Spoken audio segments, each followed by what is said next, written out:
Dr. Basu, one of India's primary concerns is addressing maternal mortality. Yes. And a lot of it is actually to be addressed at the primary care level.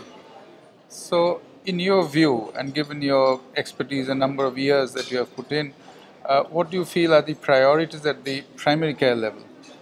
Uh, in order to reduce maternal and fetal mortality, neonatal mortality, I think we need to look at it from two aspects. One is being prepared for the pregnancy in advance, getting all the necessary tests, etc., and then going to an institution, getting yourself checked up so that the earliest you can be diagnosed of if there are any problems. So it is very, very important and a very important question. Though India is, improving and their maternal mortality and neonatal mortality has really reduced, however, there is still a lot of room for improvement. And what we need to do is that make the public aware. So health literacy is what is very, very important.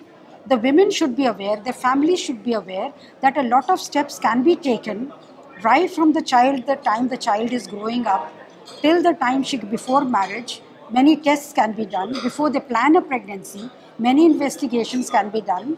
And once they do conceive, they go to the doctor and get those investigations which may not have been done earlier.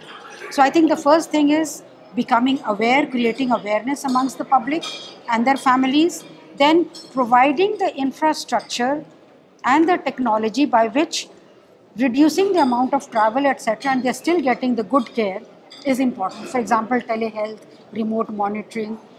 In fact, the government has a very nice program which is known as the Mother Child Tracking System, Right. which is aimed at that, and it was started with this view in mind. So it has made a lot of difference, and we should have institutional deliveries. Right. That's another very important thing, because then you have all the facilities whereby any complications can also be dealt with. Thank you very much.